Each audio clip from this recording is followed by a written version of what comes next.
अस्सलाम वालेकुम students, I hope that all of you are fine. आज बेटा हम सेकेंड ईयर मैथ का चैप्टर नंबर 7 वेक्टर के बारे में स्टडी करने जा रहे हैं। तो आए सबसे पहले फिजिकल क्वांटिटीज़ को समझते हैं। Physical quantities, the physical quantities में be divided into two groups, scalar and vectors. Scalar, scalar is a quantity having magnitude but no direction. For example, mass, length, time, temperature, volume, density, work. तो बेटा जिस तरह के scalar वो quantity है जो magnitude तो रखती है लेकिन डायरेक्शन कोई नहीं। तो मैग्नीट्यूड मीन के इसकी लेंथ होती है और डायरेक्शन नहीं होती।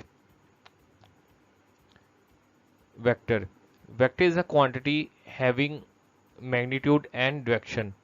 For example, displacement, velocity, acceleration, weight, force, momentum। तो बेटा वेक्टर वो क्वांटिटी है जिसमें दोनों चीज़ें हो, मैग्नीट्यूड भी हो और डायरेक्शन भी हो। जिस तरह डिस्प्लेसमेंट है तो डिस्प्लेसमेंट की लेंथ भी होगी और कोई डायरेक्शन भी होगी। ठीक है बेटा, तो इसमें दोनों चीज़ें होती हैं। और जबकि स्केलर में एक ही चीज़ है, स्केलर में मैग्नीट्यूड होगा, डायरेक्शन नहीं होगी। रिप्रेजेंटेशन ऑफ अ वेक्टर, आए अब हम वेक्टर को किस तरह रिप्रेजेंट करते हैं वो सीखते हैं। Vector is represent by directed line segment A B where A its initial point and B its terminal point. ये आपको डायग्राम में नज़र भी आ रहा है। जो हमारे पास स्टार्टिंग पॉइंट है उसको हम ए इनिशियल पॉइंट कहेंगे, जहाँ पर वेक्टर एंड हो रहा है उसको बी को हम इसका टर्मिनल पॉइंट कहेंगे।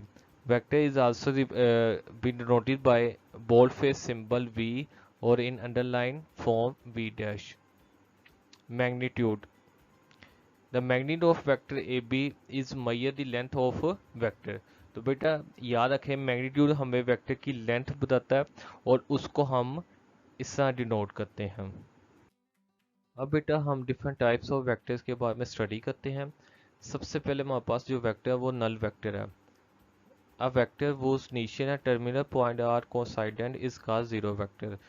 जीरो वेक्टर वो वेक्टर है जिसमें इनिशियल और टर्मिनल जो पॉइंट है हमारे पास अगर दोनों सेम हो जाए उसको हम नल वेक्टर कहते हैं। The magnitude of zero vector is zero, it can have any arbitrary direction. उसके बाद हमारे पास है unit vector. A unit vector whose magnitude is unity is called unit vector।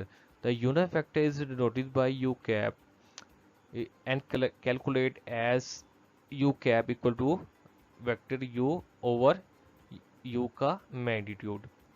तो बेटा यूनिट वेक्टर वो वेक्टर है जिसका मैग्नीट्यूड 1 हो जाए, उसको वेक्टर को हम यूनिट वेक्टर कहेंगे। इक्वल वेक्टर, दो वेक्टर इक्वल वब होंगे जब उन दोनों वेक्टर के मैग्नीट्यूड और उनकी दोनों की डायरेक्शन सेम हो जाए, तो हम दोनों वेक्टर को कहेंगे कि ये इक्वल वेक्टर है। Two vectors u and v which have equal magnitude and same direction are called equal vectors, which are written as u equal to v if u and v have the same magnitude and same direction।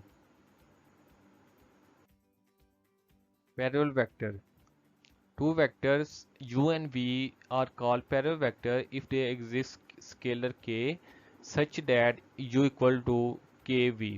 अगर हमारे पास ये result अगर आ जाए तो हम उन vectors को parallel vector कहेंगे। If k is positive then u and v are same direction. For example बेटा अगर ये दोनों में k जो है वो पॉजिटिव आ रहा है तो दोनों वेक्टर की जो डायरेक्शन है वो सेम है। If k is negative then u and v are opposite direction, तो इनकी डायरेक्शन फिर इस तरह होगी बेटा। Position vector, a vector is represented by a directed line segment OP whose initial point at origin, such a vector is called position vector। बेटा किसी भी वेक्टर का जो हमारे पास इनिशियल जो पॉइंट है वो ओरिजिन पर आ जाए उस वेक्टर को हम पोजीशन वेक्टर कहते हैं। आइए इसको हम देखते हैं। ये हमारे पास एक्स एक्सिस है, ये हमारे पास वाई एक्सिस है, ये हमारे पास ओरिजिन है, ये हमारे पास एक वेक्टर है OP। तो हमारे पास P एक पॉइंट है एक्स वाई जो हमने इस प्लेन में ड्रॉ की है, तो ये हमारे पास OP एक पोजीशन वेक्टर है।